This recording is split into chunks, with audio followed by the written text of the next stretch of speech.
Greetings, humans. You have entered the Command Zone, your destination for all aspects of Elder Dragon Highlander. Enjoy your stay.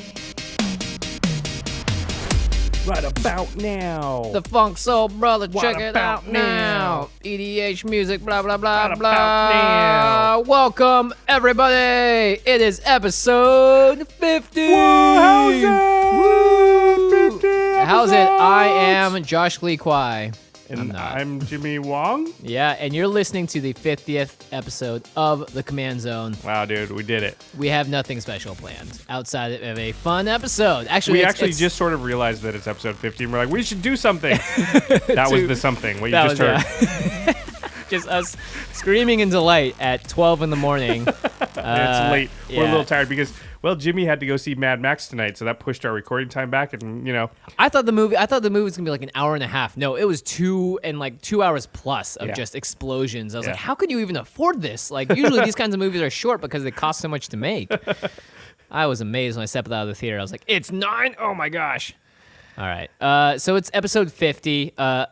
Let's just do a shout out to our listeners. Thank you guys for being a part of the show. Those of you that have been thanks around so since much, you episode guys. 1, awesome. Those of you that joined us when you heard us on Brainstorm Brewery or when Wedge came on or the professor came on, you guys are awesome too.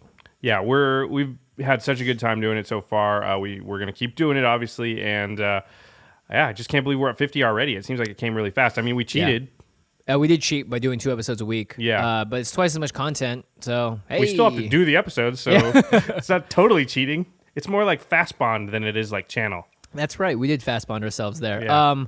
Make sure you guys tell your friends about the podcast as well. Unless you don't want them learning all the secrets, of course. No, you should tell them because you want your friends to become better at, building their decks and playing the game, so that'll make you have to force you into like doing the same thing, and that's how you get really good. And that's how you have more fun playing. Yeah, once exactly. It gets more complicated. Yeah. Like you get to level up with your play group. It's awesome. Tell your friends about the podcast. We'd love to have them as listeners as well. And of course, hey, free prizes. Come on, guys. Free prizes. Prizes left and right. Let's actually talk about our contest. We talked about this Speaking of free prizes. Yeah, we talked about this on Tuesday. We are a contest sponsored by Del Rey Books. We've mentioned their books before, and it turns out these guys actually have a Commander play group as well, which is really exciting. The novel, The Warded Man by Peter V. Brett, is going to be sent out to some lucky winners. It could be you. It could be you, so keep listening to the show. Right before the end step, we will announce the winners of the brand new shiny Warded Man books, which is an awesome book. I have read it a few times, actually. Yeah. And then after you read it, we definitely want to hear what you think. So tweet at us, after you get your book and read it. Mm-hmm. So if you guys listened to Tuesday's episode, we announced how to enter to the contest. That's why you guys should always, of course, listen to every episode of the Command Zone. Because you always, you never know when there's going to be a never prize. know. You never know. It could be the 50th episode. It could be just the 51st episode. It could be a prize, a giveaway. Who knows? It doesn't have to tie to a number. You never know. You never know. You never know. Unless it's Dragon Week, in which case there's going to be tons of giveaways because I can't wait to do it again next year. But yeah, we announced how to enter in the last episode. We'll announce the winners at the end of the show. Thank you again to Del Rey Books for helping ship out and supply these awesome books to our listeners. So Yeah, very exciting. And we're excited to continue to do this promotion with them in the future also. So there'll be more books that you can win. So don't worry. If we don't call your name this time, you get a chance next time. Yeah, all right. And we are also on YouTube. Another announcement. You guys can check out the channel. The links will be below. You can subscribe to our YouTube page. Please subscribe to our YouTube page. Yeah, it's an easier way if you have YouTube subscriptions to get an email notification when the video goes up, or just to see it on your front page when you go to youtube.com. If you guys don't know, we do full-on video versions of every single one of these podcasts. We have cool dynamic backgrounds that we're working on. It's all pretty and very relaxing to look at, and we show you all the cards. Oh, yeah. We should say, we forgot to mention this on last episode. Yes. We should say that if you have watched our videos in the past, we've been working on some animation for the backgrounds. So I actually took a bunch of the art from Magic the Gathering and then animated it. So we're going to have some new fancy animated backgrounds on these newer episodes. So it's definitely worth going and checking those out. They look pretty cool if I do say so myself. Yeah, definitely. And it's like great. It's like kind of like a free screensaver if you're not paying attention to it. Yeah. Put it up on a second monitor if you're at work. Don't slack off, of course. But Just tell your boss when he walks by, he's like, what is that? Oh, it's a screensaver. It's a screensaver, yeah. It shows random magic cards occasionally. And But I'm doing my work. Yeah. I'm totally working. Don't mind when it shows at JF Wong, at Josh Lee Kwai on the board. That's those are the guys that made the screensaver. I will get those TPS reports done on time, I promise. Great. Yeah, so we're on YouTube. Please subscribe to the channel. That's it. We're going to potentially upload some fun content there in the future, but it's also just a great way to get all this stuff delivered to you in video format. So if you're not driving around and watching the episodes, you can do it. Oh, yeah, don't watch them in your car. Only listen in your car. Unless you're parked. Clearly. Good point. While you're driving your car, Yeah, but it is nice to be able to see the art and the card when it comes up, and that's why the video is there, because it's another way to learn, because you learn by looking at something visually, hearing it, by playing with it in your hands. You know, all these things add together to help you become a better player. All Very well said. And lastly, before we get into our main topic, which we should say, our main topic today is going to be a revisitation of a deck that we talked about in the very first episode. Yeah. So we're revisiting Marchesa or Marchesa or however the heck you pronounce it. I like the way they do it on the agree. website. Marchesa. Marchesa.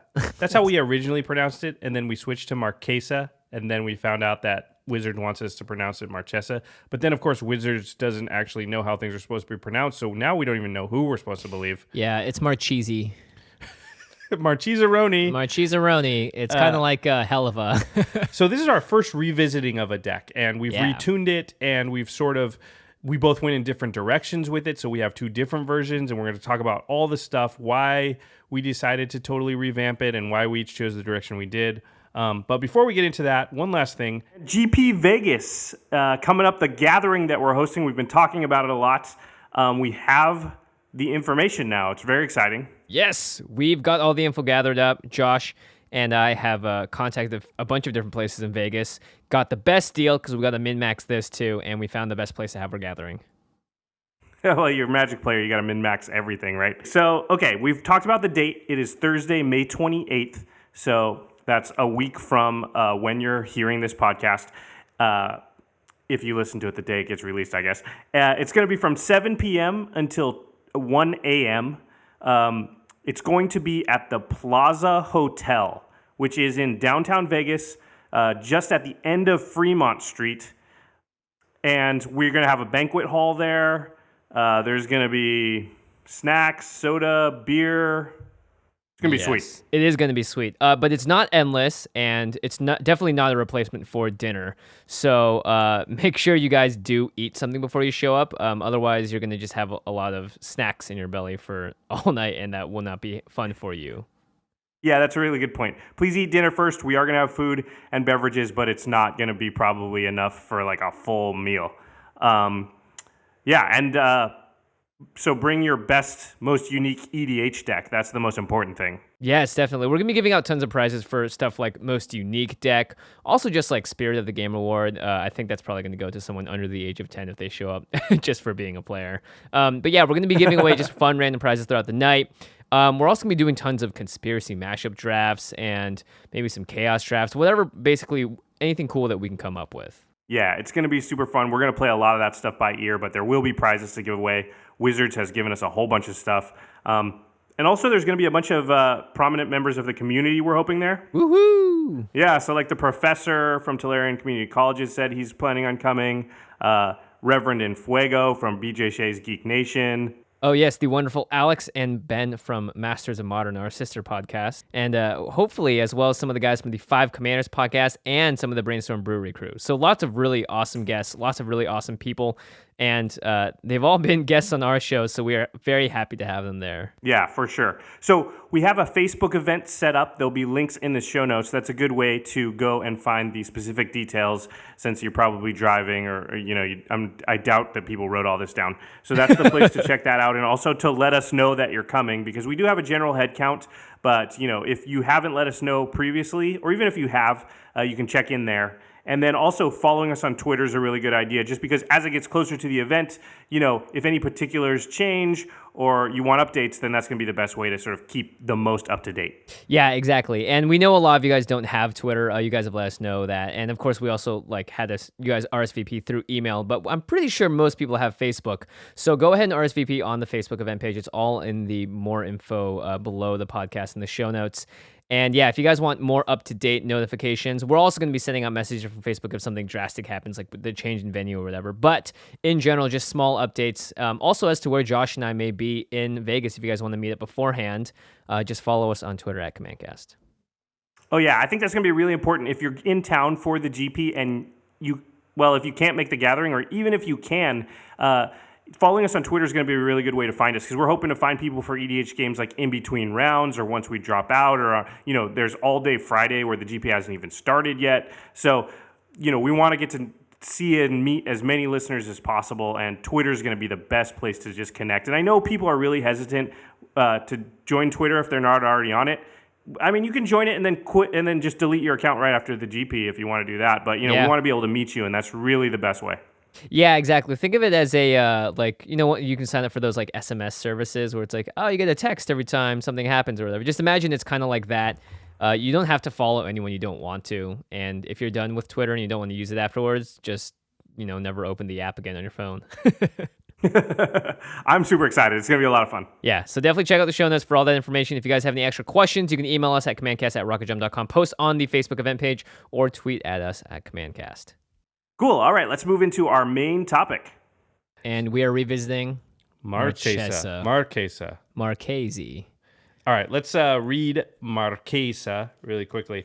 It's Marchesa the Black Rose. She costs 1 and Grixis, so that's 1 blue, black, and red. 4 total for a legendary creature, human wizard. She's a 3/3. She has Dethrone, which says whenever this creature attacks the player with the most life or tied for the most life, put a 1/1 counter on it. She also says other creatures you control have Dethrone. And then her last text is whenever a creature you control with a +1/+1 counter on it dies, return that card to the battlefield under your control at the beginning of the next end step. So pretty cool. Yeah, lots of stuff going on there. Dethrone's a big thing. She recurs your guys. Basically, the big part is if anything you control dies and it has a 1/1 counter on it, it comes back into play at the beginning of the next end step. That's Dethrone is just one way of getting that +1/+1 counter on. It's inherently great for multiplayer because you're always attacking the person with the most life total or tied for it. And there's a lots of shenanigans that can happen. Also, notably, this isn't broken because it doesn't happen immediately. The stuff comes back at the end step. End step, yeah. So there is a period of time where Marchesa isn't on the board, where she might be sitting on in the graveyard. There's lots of stuff that graveyard that shenanigans, her, graveyard hate can sort of get rid of her. Yeah. There's not like infinite stuff directly with that recurrence ability. Notably, you can also steal people's stuff, sack them, and get them kind of permanently. Oh yeah, we'll talk about that in a minute because of the wording. But there's lots of fun stuff to do with this. And so Josh and I, over the months since we deck tech this, have built 2 different decks. Yeah. So, let's go back in time and talk about the original deck that we talked about in episode 1. Now, if you want to, you can listen to episode 1 and hear that. In fact, I recently listened to the first episode. How was it? It was horrible. It was horrible. I don't want to listen to it, although I remember when we recorded it being like, that was great. Yeah. It's horrible. Within the first 2 syllables that you say, I'm like, oh, wow, we're way better now. Oh, wow. Yeah, because it's just, for one, I sound like I'm just like half asleep. Like the energy level is like super low key. Yeah, we didn't even know each other that well back then. We just kind of were like, want to do a podcast? Yeah, all right, let's do it. We'd played Magic, but not a ton. Like, well, we certainly hadn't spent hours and hours just talking to each other and recording it. Trying to be a radio broadcast. Yeah. It's tough to listen to. A ringing endorsement. Just from the quality level.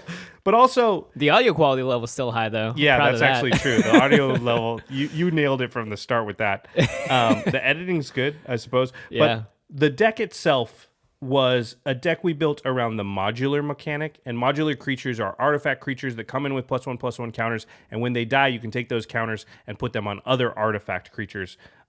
We basically thought Dethrone was like bad and tough to control because it sort of forced it told you to attack certain players rather than you allowing sort of strategy to determine who you attacked. Yeah, and that still stays true. I think it is tough to control. It is, although you found a way around that with your build, which I very much liked. Yeah, so did you actually. So let's talk about what was sort of wrong with that build that we talked about in the first one. Yeah, you had to get a lot of modular cards out for one to really make it work, and there was a lot of things and pieces that had to go with that. A lot of moving parts. Yeah, Marchesa and the modular is not an artifact creature, So modular doesn't really even work with her. And one of the things you really have to do with the Marchesa deck is protect her. Yeah. So you need to get 1/1 counters on her. And modular doesn't do that in any way. So you have all these creatures in there that just don't interact directly with the general. Now, she allows them to recur, but it's just way harder to protect her, which I think was a big issue. Yeah, and the modular cards themselves just aren't that powerful. That's a really good point. A lot of them are like 1/1s for 1. Yeah. Or a 1/1 flyer for 2. Pretty just womp womp. Arcbound Ravager is super powerful, but the rest of them are just like undercosted, slightly inefficient. And because you can't have the redundancy of having 4 of each copy or anything, you know, there's only like 11 or 12 modular creatures. Yeah, that those existed. cards. Those cards are also not winning you the game anytime soon. Yeah, they're not going to attack and win, and so just recurring them with sack effects, it just ended up being like the deck just didn't do a lot, and then often Marchesa would just get removed or tucked at the time, and you just be completely hosed. The whole deck doesn't even do anything now because the modular creatures just aren't good on their own, and you had a really hard time protecting Marchesa with that deck. Yeah, you're trying to essentially play on your own board according to your own rules, and if you didn't get the right pieces together, it just kind of fell flat on its face. Yeah. And someone else is like casting like Massacre Worm or Grave Titan and just being like, oh, guess what? This card by itself is way better than your 6 cards trying to like fiddle around and have a fun time. Yeah, like, you're doing all this crazy stuff. I hate you for 12. Yeah. Blightsteel Colossus? Unblockable? Okay, yeah. Okay, yeah. I also think like it shows we've gotten a lot better with just deck building in general, and especially explaining it on the show. But just the deck seemed really low on card draw and mana ramp. Why? Which is just something that we've really shorn up lately in our decks, and our decks just always have enough of that, and it's just so much of the glue that holds a good deck together. It's just those things. So, all right, let's talk about what we did about it. So those are all the issues we saw with the original deck, and then this is sort of where we diverge because we each did separate builds. Yep. By the way, if you're an astute listener, you probably have already guessed what Josh did with it, but we'll talk about that soon. Yeah, we have definitely referred to it in the past. Yeah. All right, well, let's talk about yours first, Jimmy. Yeah, this is probably my deck is the version that we've talked about the most. This was actually Marchesa's kind of my first commander in a way. I started with Drownu Lich Lord, which was just blue-black, and I eventually evolved that to Helava, which is Grixis as well. And that eventually became Marchesa when she came out because I saw the colors and I was like, this is the deck I want to make. Because it had it was a 4 CMC general, so you could get it out pretty easily. And for me, I really like the idea of stealing other people's stuff. Right. Because at the time, Insurrection was one of my favorite cards in EDH because I was like, how does it get better than this? And it's great with Marchesa. Yeah, exactly. And we should read really quickly. So the part of Marchesa that sort of works with stealing other people's stuff are what we call threaten effects. So a threaten effect is an effect that takes somebody's creature just for the turn. So gives usually it haste. Usually it says something like gain control of target creature, untap that creature, it gains haste until end of turn. So you have to give it back at end of turn.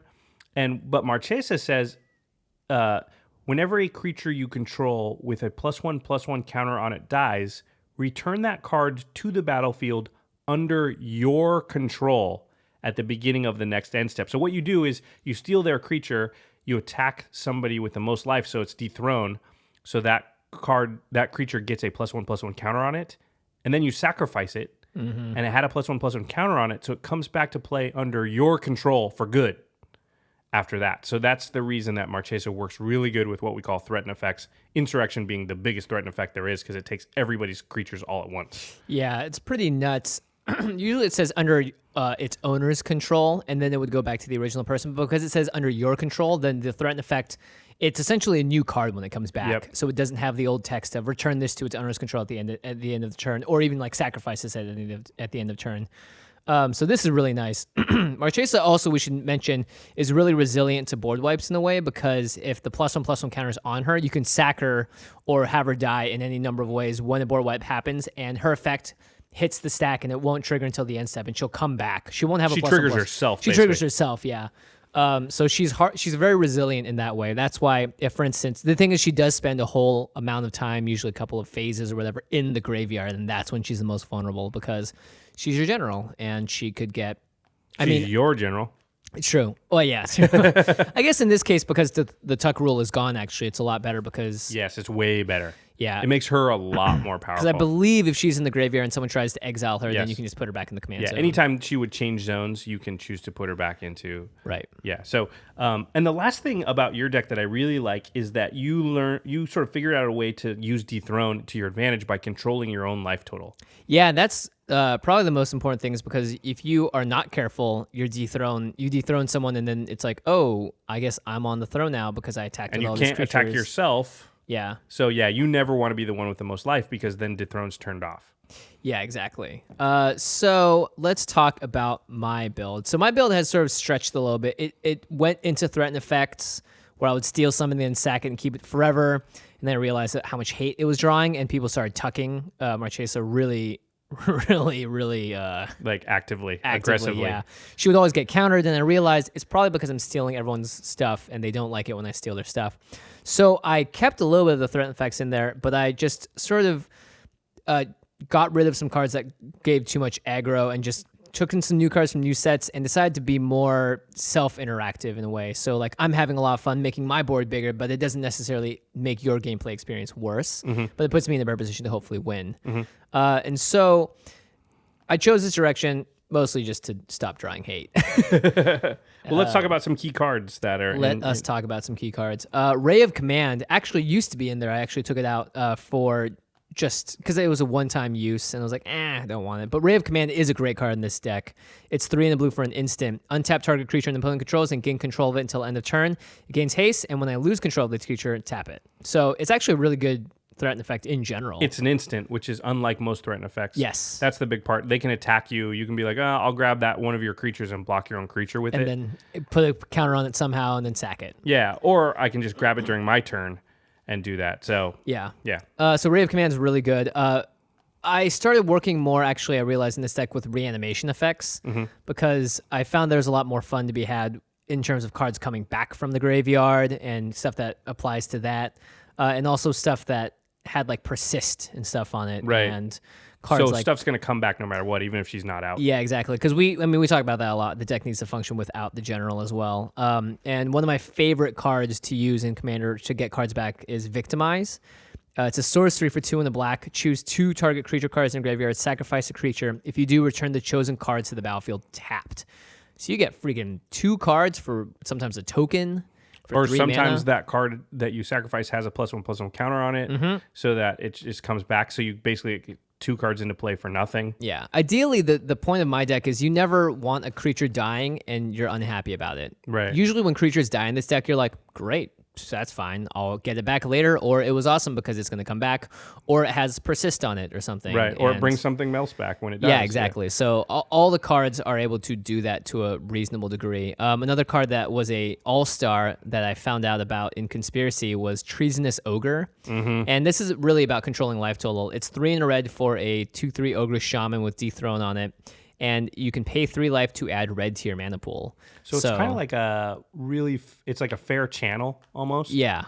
Yeah, but that's a super powerful effect by itself. Is you're turning life into mana, and then if you also want to actively lower your life total just so that you're not on the throne, quote unquote. And then you can attack someone. Yeah, this is a great addition to the deck. It's really, really powerful. Yeah, sometimes it just wins the game too because it's like, crap, if I only had 3 more mana this turn. Well, it's Yep. like, Treasonous Ogre. Yep, Go for I it. do. I'll just cast Insurrection on turn 6 instead of turn 8. Yeah, and when you cast that card, you win the game. So being able to just do that, and in general, losing life is an okay thing in this deck. Like I have land like Ancient Tomb in here that taps for 2 colorless mana but does 2 damage to you. You're totally fine with that in general because, I mean, the way that I play this deck is you hold up a strong enough board so that people don't mess with you, and you're kind of board wipe immune because of Marchesa and stuff, and you just want to whittle everyone else down with you until a point where you can cast an Insurrection and reliably kill everyone. Right, because everybody's at 5 or 6. Or Yeah, something, exactly. yeah. Or you just are at that point where you can kind of do it. Another card that came out recently, actually, it's the card that Wedge spoiled on the Manosaurus. It's Damnable Pact. X black sorcery.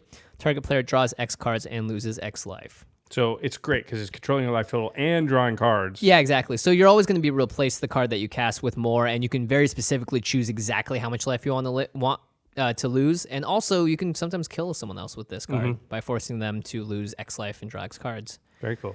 Let's talk about some cards that are still there from that original build. Yes, the number 1 card is Unspeakable Symbol, and this is like the the card that I think every Marchesa deck has to have. It's 1 black for a 3-drop enchantment. Pay 3 life, put a +1/+1 counter on target creature. So you're kind of doing what Treasonous Ogre does, where you're going to sort of control your life total. And it's doing what the deck really wants to do, put +1/+1 counters on stuff. At instant speed. Yeah. So this card was made for Marchesa. Yeah, it was. Even though it was made before her.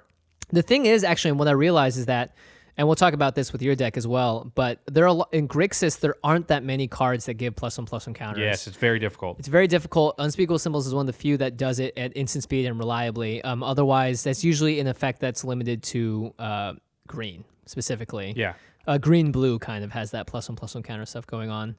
And another card that remains from the old is Grave Pact / Dictative Erebos, which is essentially enchantments that whenever a creature you control dies, everyone else has to sacrifice a creature. So it's an edict on a stick. And we see often when you play this deck that you'll get the whole entire game into this lock where you are able to sacrifice your guys constantly because they keep returning. Yeah. And so nobody else can really keep a creature on the table. They can't keep up with it, Yeah. at least. Token decks are okay against this, but in general, like...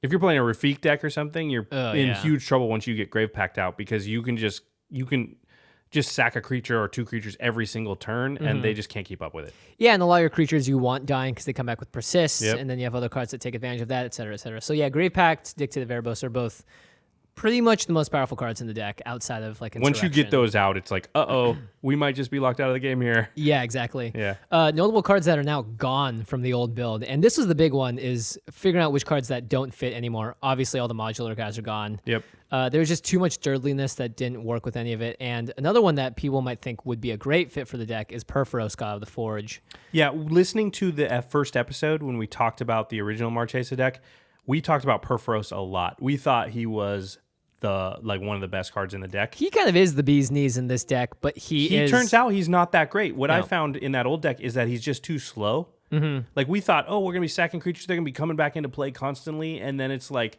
no, actually you're gonna do that, but it's gonna be 1 or 2 creatures a turn. And so what ends up happening is like, you do 4 damage to everybody. Then the next turn you do 4 damage to like that's gonna take forever. That's not the way you're gonna win. And everyone's going to hate you for Yeah. that. Like hardcore hate you. It's just too slow in this deck. It's not like a token deck where you're gonna just put out 12 guys all in one turn and just do a massive amount of damage. So yeah, Perforos, I get why you took him out. He's not in my deck either, and I think it was a good. I mean, the deck actually surprisingly doesn't have much red in it.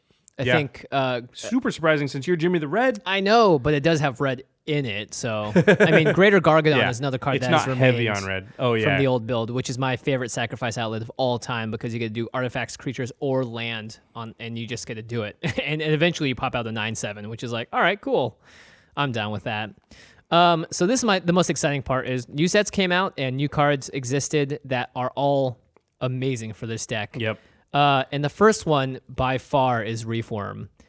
And this is a card that's printed with the Commander 2015 sets. You use the heck out of this guy, and it's brutal. Scary, yeah. If you get a +1/+1 counter on Reform, you essentially have a reproduction factory of just the biggest, scariest things. And with a sack outlet, you're happy to just create these monsters. Reform is a 3/1 blue drop creature. It's a 0/1 creature worm. It's underwater. It looks like a little parasite. It's terrifying.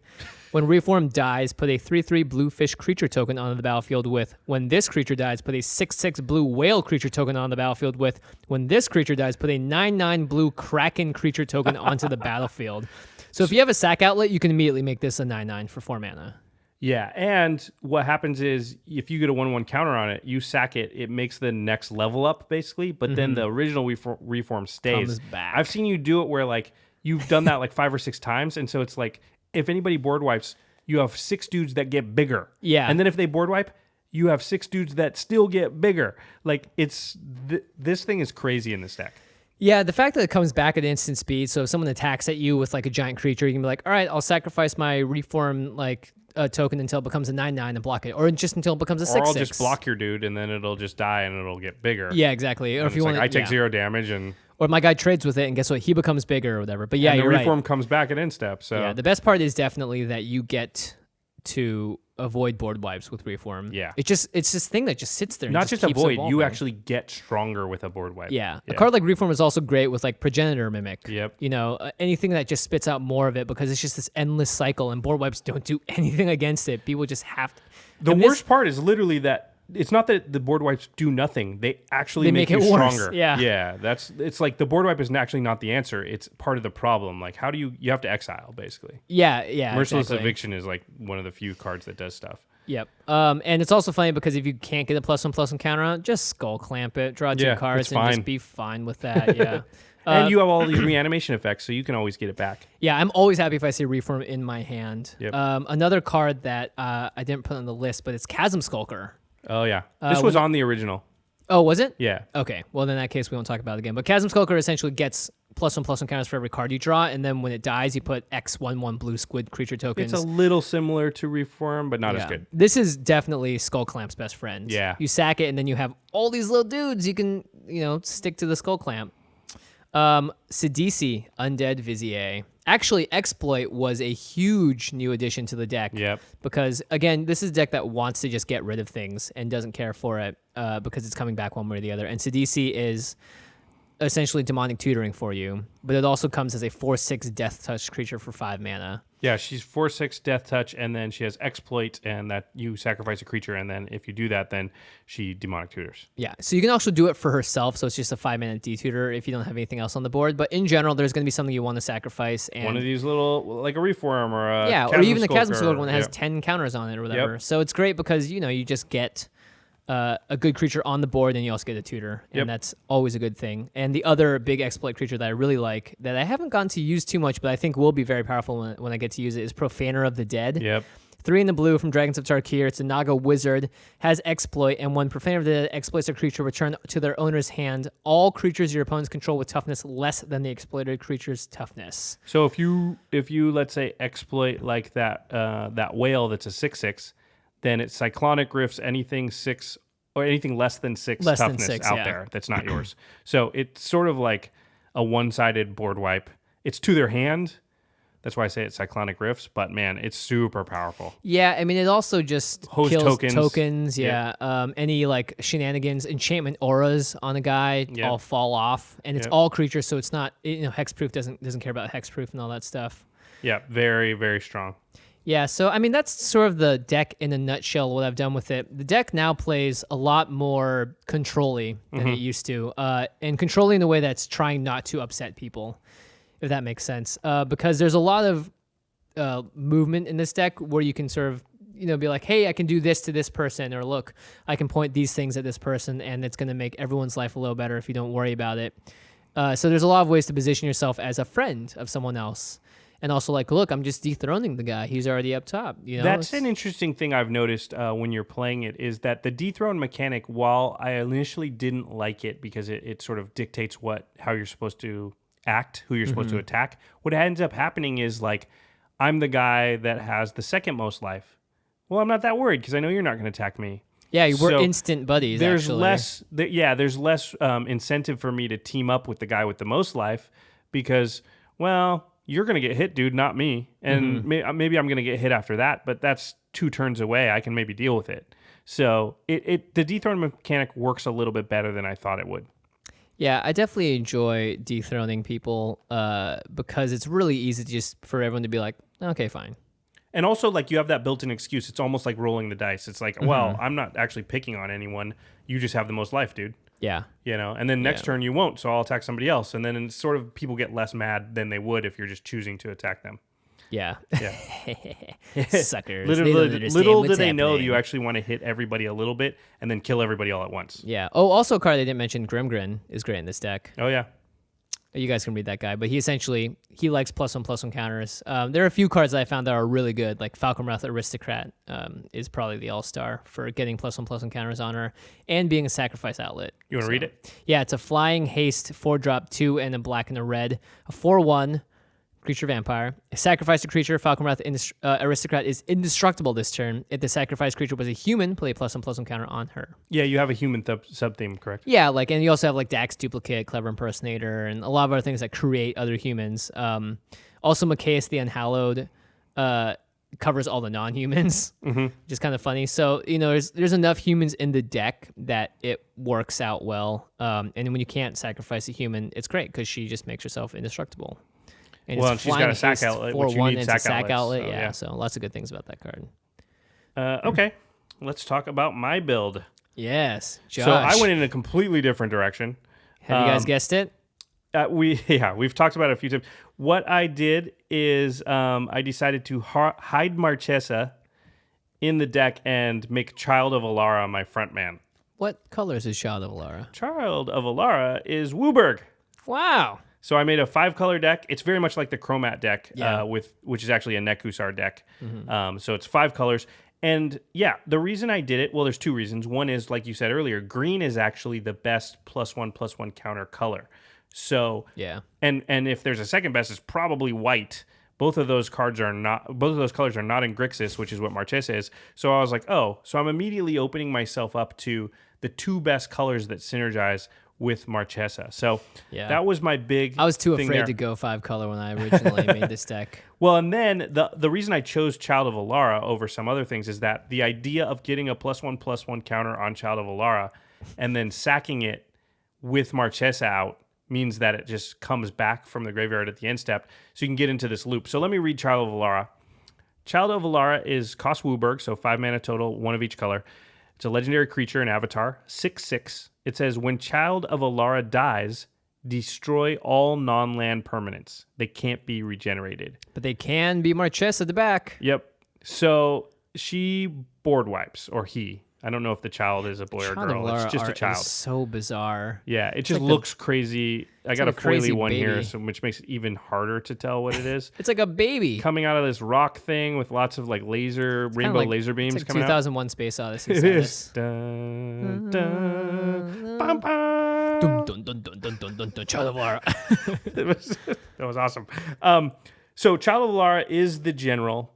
And something to note about Child of Alara also is that when the child is your commander, in order for the effect to happen, you actually have to allow the card to go to the graveyard. So if it gets destroyed and you choose to put it into the command zone because it's your commander, it won't have the destroy everything effect.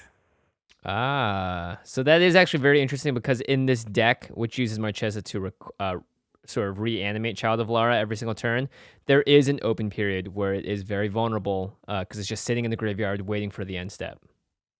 Yeah, exactly. You're vulnerable to graveyard hate for that portion of time, and a few other things can happen. So it's just important to note that you can't just put the child, sacrifice it, put it into your command zone, and still have the effect happen. It doesn't work that way. So what you're saying is you create a board wipe, repeatable board wipe that can consensually shut down the rest of the board. that is the goal of the deck. The goal of the deck is to be able to sacrifice Child of Alara every turn if I want to, and just keep the board wiped except my stuff, which is recurring. So let's talk about some key cards.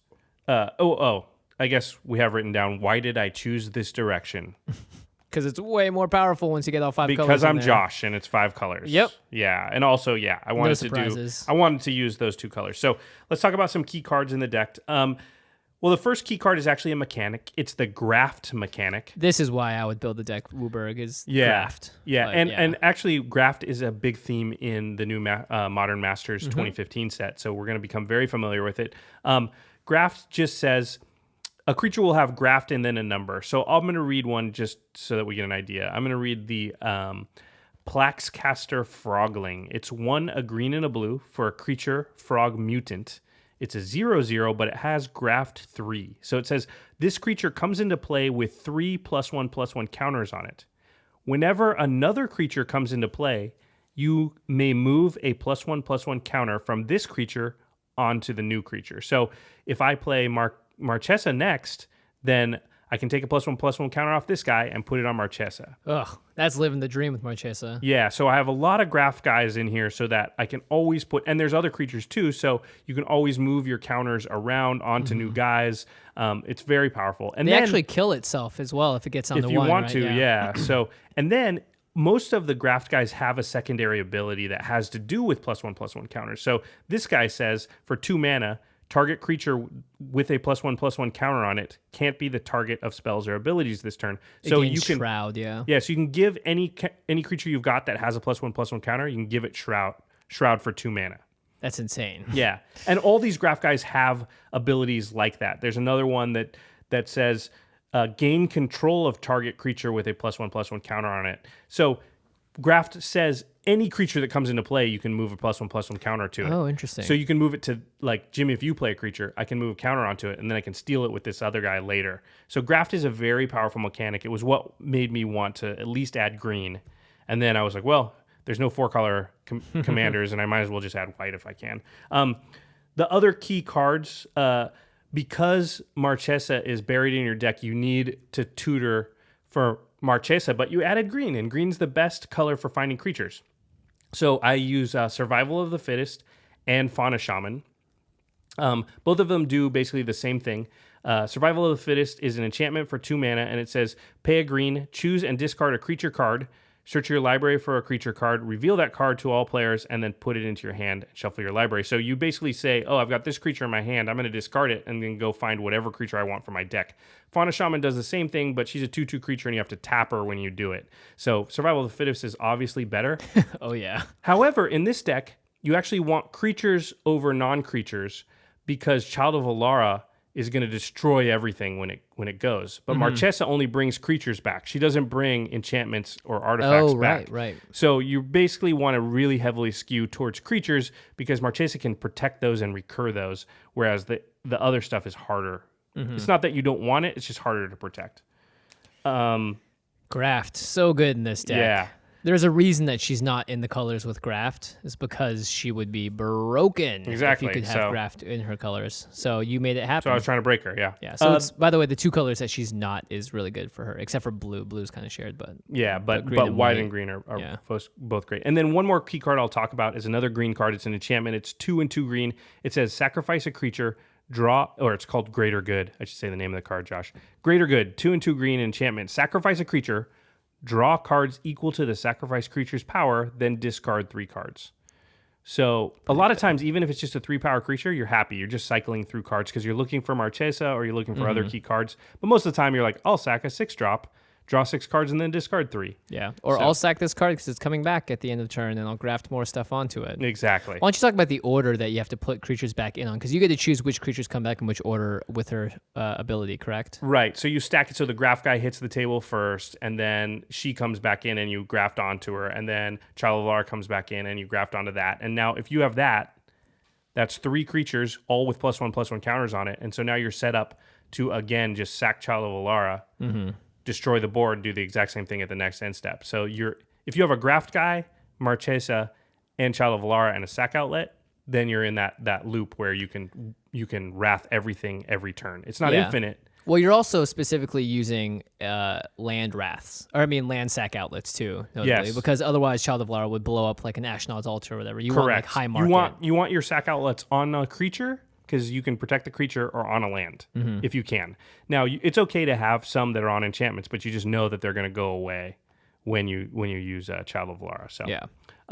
Let's talk about some cards that were in the old build but aren't here anymore. So I was looking through and I literally changed almost the entire deck. There's very few cards that are left from the original, but notably Grave Pact and Dictate of Erebos did not make my deck. Interesting. Which is super surprising. Is it because Child of Alara does what they're trying to do? It's exactly why. I had them in for a little while, and I eventually took them out because, Child of Alara is destroying all the creatures, so why do I need more cards in the deck? And that's my general. Right. So I don't need more cards in the deck that destroy creatures because I'm not worried about creatures. Child of Alara takes care of all of them. Good job, Child of Alara. Good job, Child of Alara. And then let's talk about some cards that are still in there from the old deck. So there's only a couple, but turns out Glen Elendra, Archmage, is still good in this deck. Yeah. It's good in my deck too. Yeah. It's 3 and a blue for a creature fairy wizard. She's a 2/2 flyer.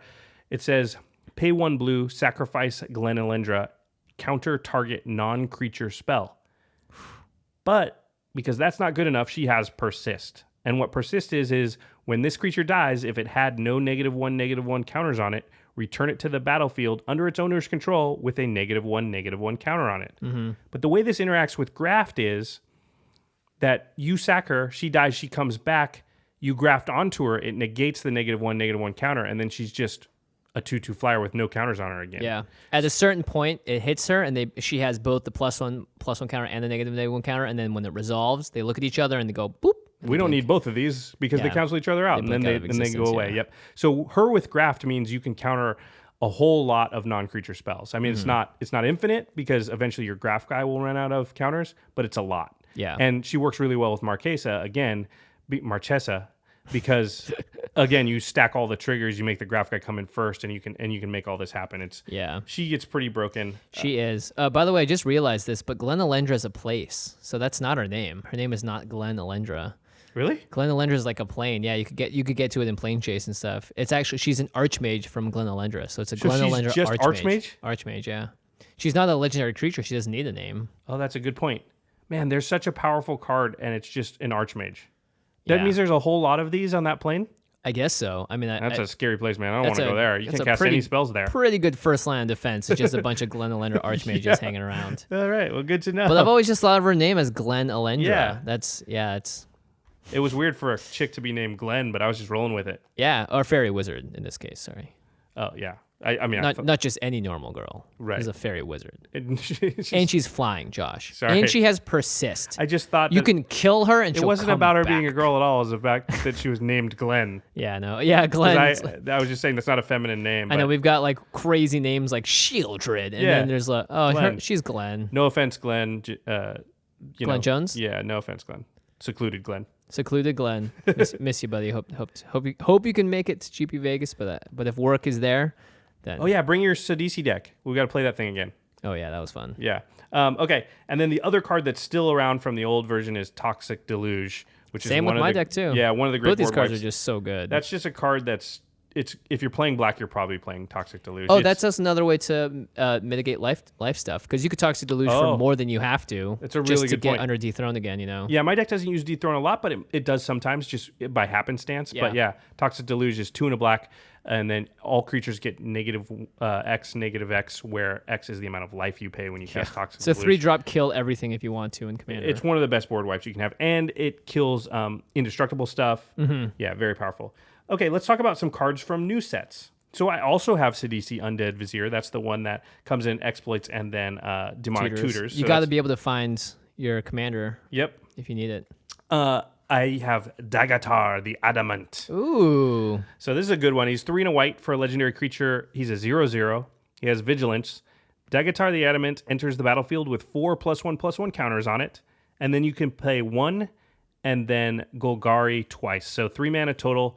It's 1 and 2 black, 1 and 2 green, or 1 a black and a green. And then you can move a +1/+1 counter from target creature onto a second target creature. So notably, you can steal +1/+1 counters from your opponents, or you can just move your own around, which is very powerful because you just move them off of him onto Marchesa for 3 mana.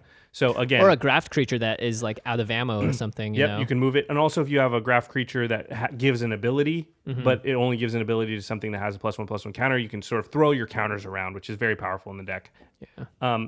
Another card is Hardened Scales. It's 1 green for an enchantment. This is from Cons. If 1 or more +1/+1 counters would be placed on a creature you control, that many +1/+1 counters are placed on it instead. So it gets an extra counter. This works with Graft. So you play your Graft guy, it gets an extra counter. Then you play Marchesa, and you move 1 counter onto her, but it actually becomes 2 counters when it hits her.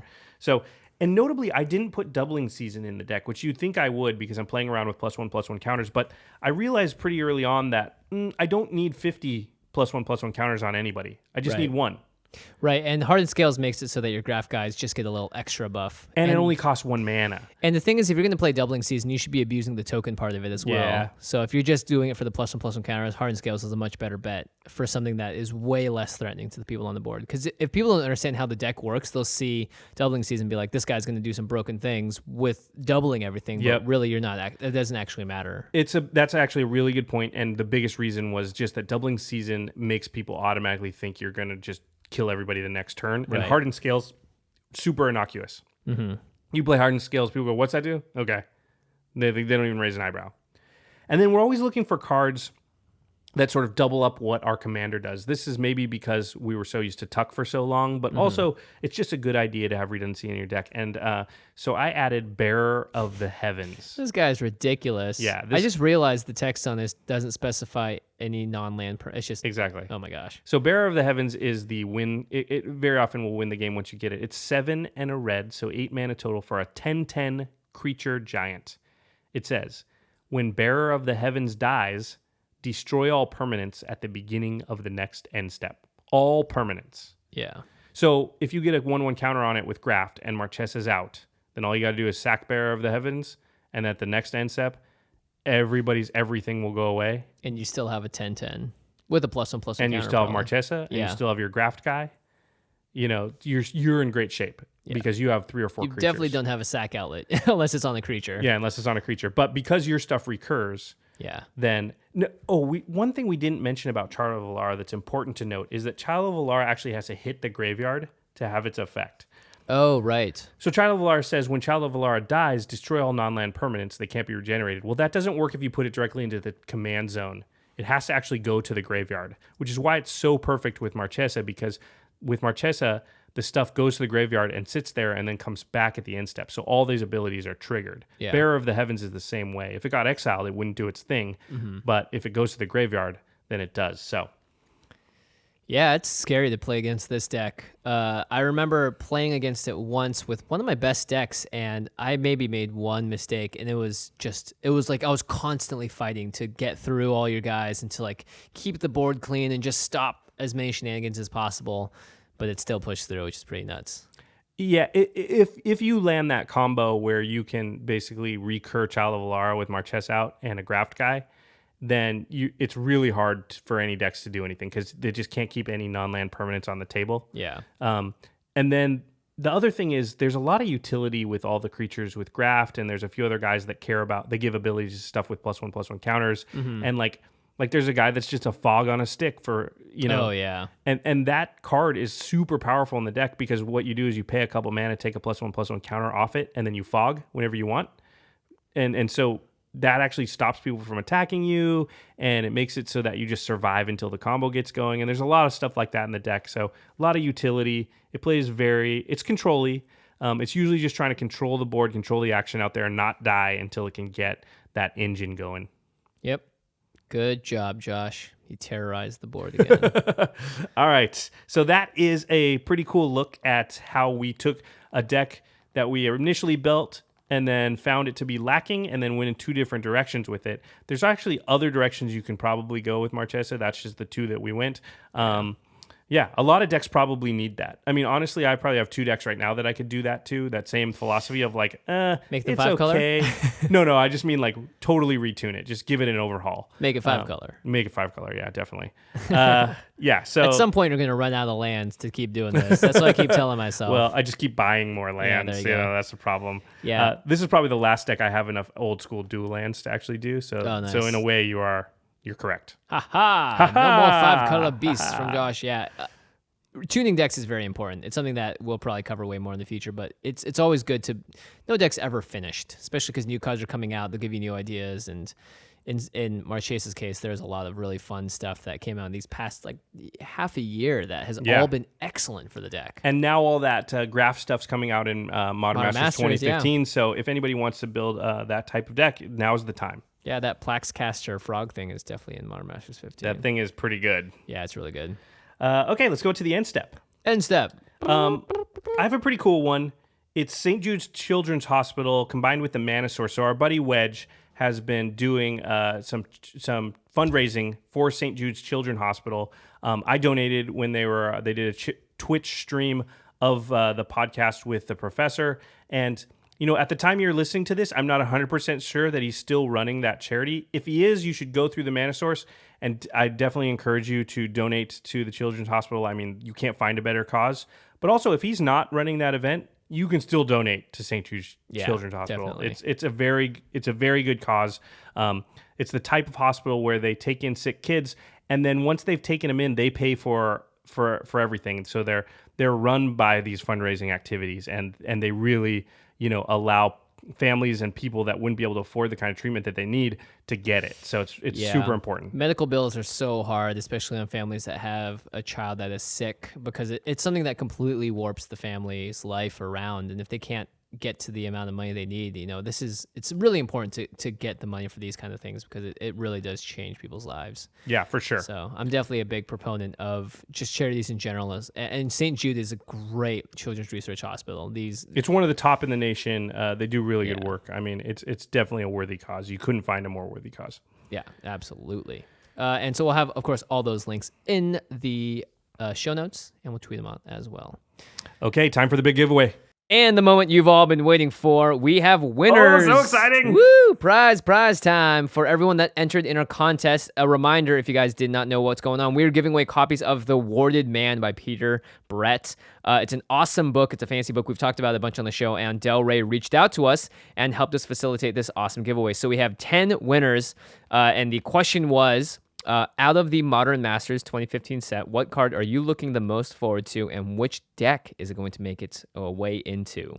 Yeah, we had a lot of people interested in winning this book, and we had a lot of entries, and it was really actually interesting to see what people said. I would say that Elish Norn was easily far and away the number one card that most of our listeners were excited about. I mean, it fits the whole is also a legendary creature, so it could also be a commander. So I think it hit all the marks. It's a great EDH card. It's a great commander. It's a great a lot of things. I mean, that card is just a house. Yeah, I doubt you can find a white deck or a deck that has white that would not want that card.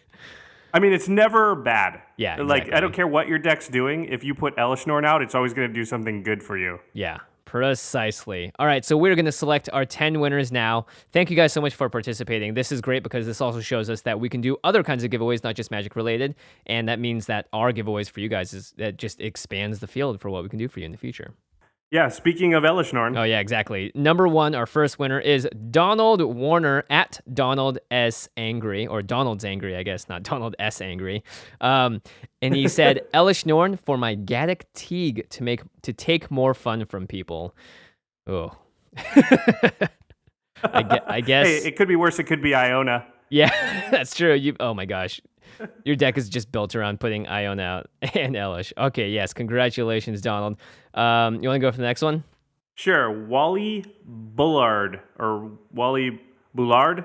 Bouillard. It's You're French. Wally Bouillard. Who knows? Yeah, that sounds really good. Yeah. I hope that's actually how you pronounce it. If not, his Twitter name is @Manasculptor. And Wally said, Bitter Blossom for my Anafenza EDH deck. That's the one card I wanted to get for Anafenza that I didn't because it was just so expensive. So I'm glad that he has the same thoughts.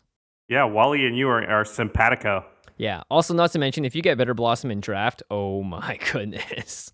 Oh, you win, probably. It's just, it's okay when you're behind, but it's still pretty okay when you're behind, which is great. Yeah, I mean, if you could just live one more turn, then you're fine. Yeah, exactly. All right, our third winner is Marissa Miller at @Das_Shishka. And she said, pumped about Dark Confidant for my Erebos God of Nope attrition/control deck. More draw, please. God of Nope. I like that. Yeah, I do too. That's really fun. Awesome. I've actually never played against an Erebos deck. I bet it would be very effective.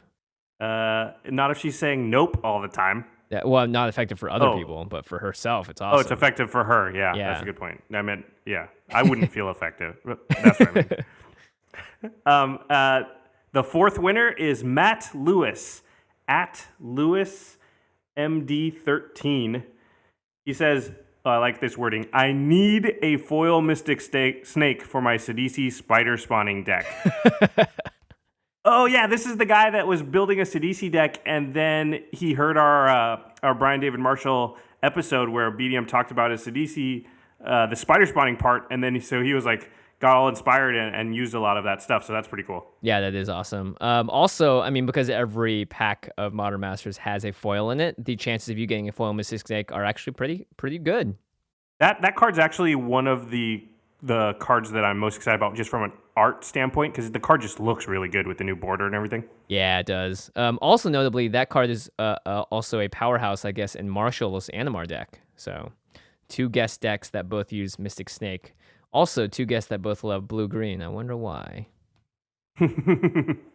All right, number 5, we have Ray Tomlin at Ray716_, who said, I'm really looking forward to getting a copy of Vendilion Click. I love the art and want to make a deck based on that card. That would be very interesting to play against because it feels like it's very good one-on-one. I'd love to see how you could play it politically with Flicker or what have you to make it into a commander.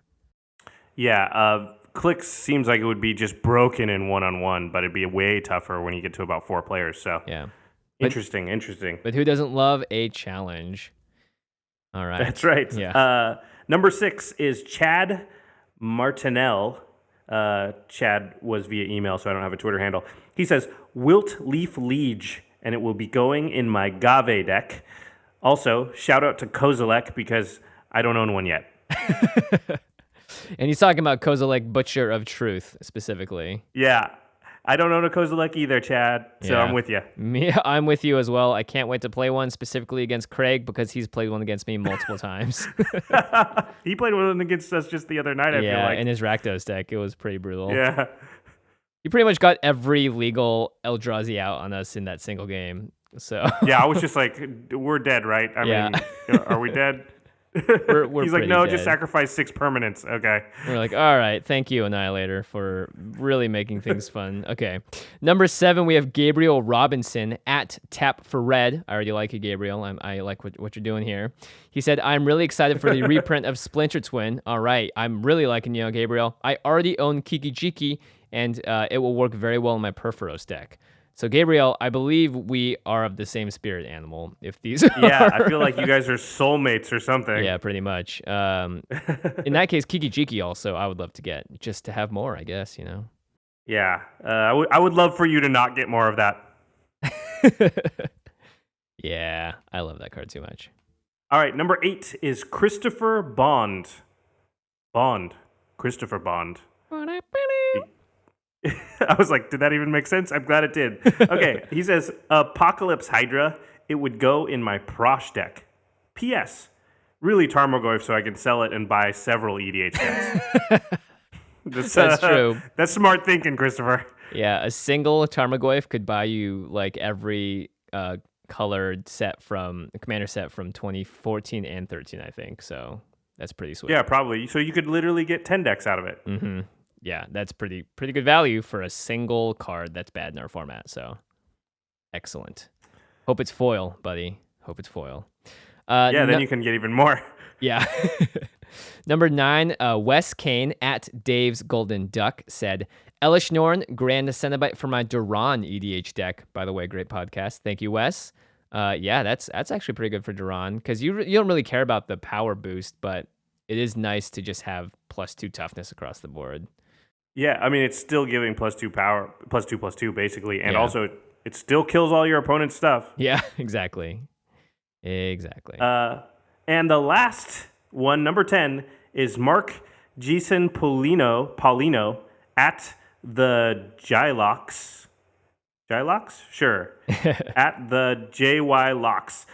He says, looking to get a Cryptic Command with that sweet new modal formatting for my Dragonlord Ojutai deck. Ooh, very nice. In fact, I'm surprised I didn't see more Cryptic Command because that card is incredibly excellent in our format. Yeah, quite a few people said it. I think, again, these are just chosen at random, so we got just there's a high variance sample there. True that. Oh, we should say what you need to do if you heard your name as one of the winners, you need to email us at commandcast@rocketjump.com, and you need to let us know that what your name was, that you're one of the winners, and then you have to give us your mailing address, and then Del Rey will be sending you your shiny new copy of The Warded Man. And I'm totally jealous of all of you because it's a sweet book. And you get to experience it for the first time. That's the best way to experience a new book. And Jimmy, so do you. Yeah, that's right. I'm looking forward to it. I believe we got a copy sent to our office. I did not enter the contest, but if I had to enter, I would probably say Cryptic Command because I just want them all for my decks. Just more Cryptic Commands. I have to go with Karn. Oh, yes, actually, Karn. Yeah, Karn is definitely pretty good. All right. Well, that's it, everybody. If you did not win, don't worry. You can still get a hold of the book on Amazon, on your Kindle. You can go to the bookstore, Barnes & Noble, any of all that stuff. Definitely check it out and let us know what you guys think, especially Josh, because Josh has read it and he knows the series quite well.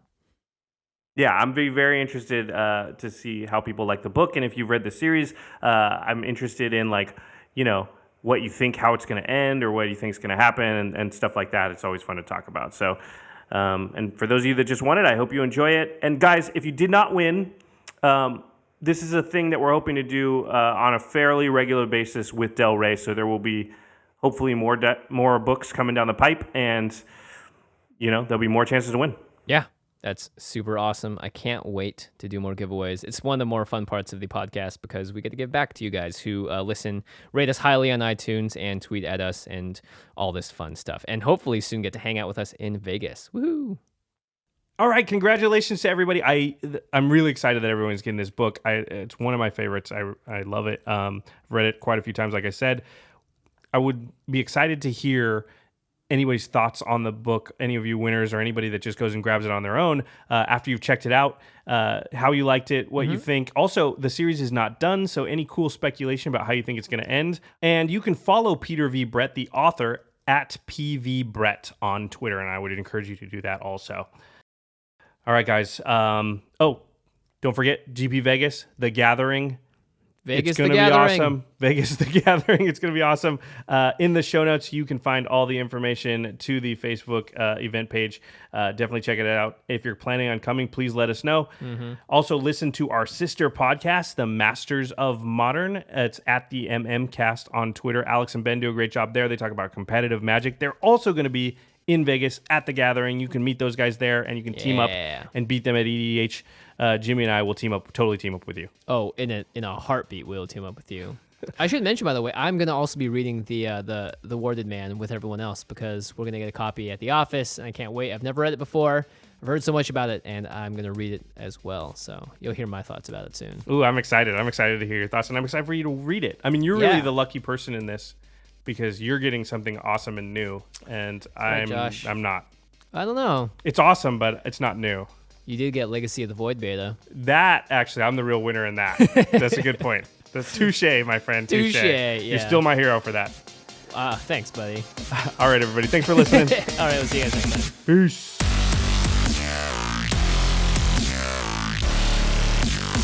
Thank you for your attention. For further inquiries, send an email to commandcast@rocketjump.com or ask us on Twitter @JFWong and @JoshLeeKwai. See you later, alligator. Greetings, humans.